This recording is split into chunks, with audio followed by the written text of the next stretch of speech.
November 10th, 2025, Delhi. A white Hyundai i20 explodes near the Red Fort metro station. 13 dead, several others injured. Chaos in the capital. Deadly car blast has rocked the national capital. And a case has been registered in connection with the blast under the Unlawful Activities Prevention Act. According to Indian intelligence, it's part of a coordinated network, one stretching across multiple states, allegedly linked to Pakistan-based groups like Jaish-e-Mohammed. And the timing couldn't be more alarming, because just as the blast shook the capital, India's armed forces had already begun their largest military drills in over 3 decades. Tens of thousands of soldiers, fighter jets, warships, all mobilized across both borders. Why this scale of mobilization? Why conduct simultaneous drills across India's most sensitive frontiers at a time when terror networks are being exposed nationwide? Is this just routine preparedness, or a strategic warning to India's adversaries? And more importantly, what is India anticipating? India and Pakistan have been bitter enemies since their partition in 1947. But their enmity turned really dangerous in May 2025. India carried out Operation Sindoor and unleashed its most powerful missiles deep inside Pakistani territory, including Pakistan's military facilities. This was retaliation for a horrific attack on Indian tourists in Pahalgam in India by the Resistance Front, a Pakistan-backed Islamist terrorist group. This was the highest military escalation between these two neighbors in decades.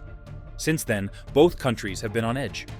After the recent Delhi blast, many media outlets are saying this wasn't an isolated act of terror. It was part of a chain, a network stretching from Faridabad to Kashmir, from Gujarat to Uttar Pradesh. Over 2,900 kilograms of explosives were seized in raids that spanned half the country. And the people arrested? Not fringe extremists, doctors, engineers, and students radicalized through encrypted networks with links to Pakistan. At least 8 major terror plots have been foiled in the past 30 days. From ISIS-linked ricin attacks in Gujarat, ISIS module planning suicide attacks, to cross-border arms smuggling network. But while the enemy hides in the shadows, India is moving its armies into the open, preparing for something far larger than counter-terrorism. And that's where Operation Sindoor meets Exercise Trishul.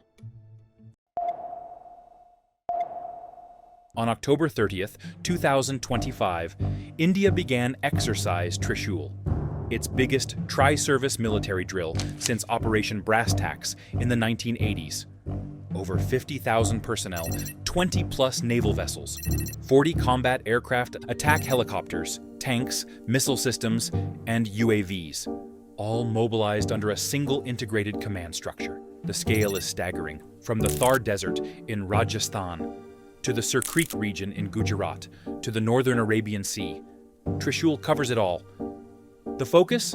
Multi-domain warfare, where land, sea, air, cyber, and space combine into a single battlefield. But the most symbolic choice? Sir Creek, the very zone disputed with Pakistan.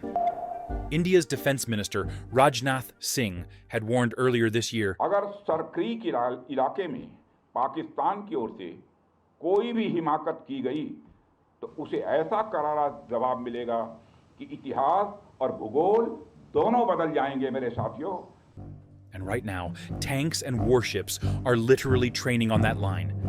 Simultaneously, the Indian Air Force is running massive air combat drills across the entire northeastern region, with NOTAMs issued over 6 dates until early 2026, restricting civilian airspace across Assam, Arunachal, and Sikkim. Fighter jets like Rafales, Sukhois, Mirages, and Tejas are conducting coordinated missions from forward bases near Siliguri, the narrow corridor connecting India's mainland to its northeast. For the first time, India is testing its ability to fight on 3 fronts simultaneously: Pakistan in the west, and China and Bangladesh in the east. A silent coup is unfolding in Pakistan. Asim Munir, currently Pakistan's army chief, is soon set to become the Chief of Defense Staff, a new title placing him above the Navy and Air Force alike. This is being done by a fundamental change in Pakistan's constitution. The 27th Amendment grants Munir lifetime immunity, lifetime rank and privileges, command of all three armed services. This amendment effectively reduces the President and the Prime Minister's operational oversight over the armed forces. This would make Asim Munir the most powerful general in Pakistan's history. But here lies an important question. Why does Munir need so much power? And why are Pakistan's politicians allowing this? After the Pahalgam terror attack earlier this year and India's Operation Sindoor retaliatory strikes, both countries have stayed in a tense ceasefire, one that could collapse with a single trigger. Pakistan's defense minister recently admitted on record that the chances of war with India are real. India's own army chief responded bluntly, "If war comes again, Pakistan will have to think whether it wants to exist geographically."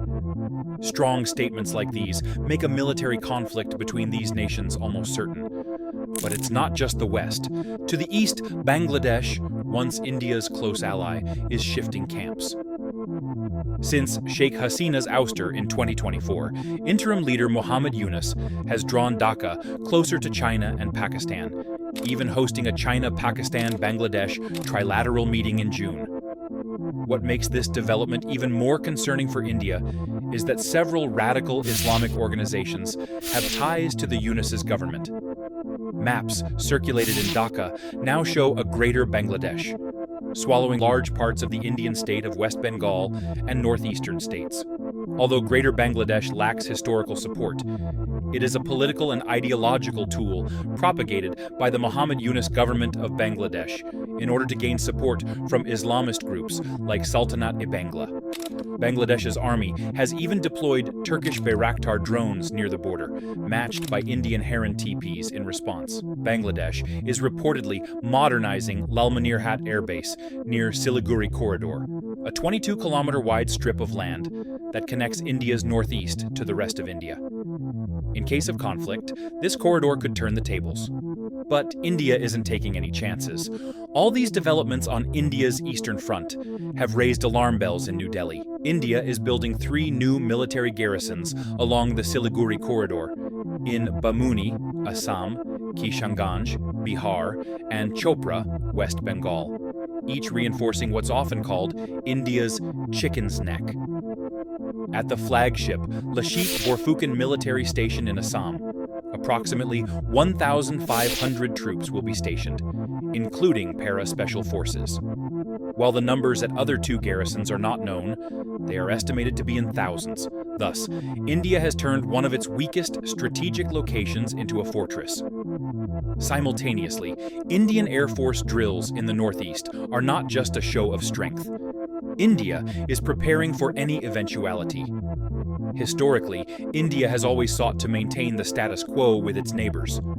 But in recent years, under Narendra Modi's government, India has shifted to a more assertive and responsive defense posture, engaging in reciprocal actions to impose proportionate consequences rather than one-sided restraint. So the symbolism is clear. India is preparing not just for defense, but for dominance.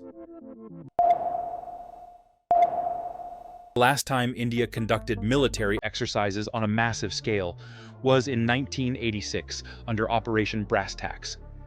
The result of this operation was a major military standoff and heightened tensions between India and Pakistan, which brought the region close to war and triggered a nuclear scare.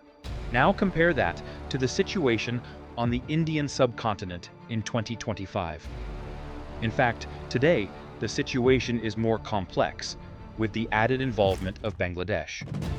While China does not seem interested in a military escalation with India, it is likely to give operational support to Pakistan and Bangladesh.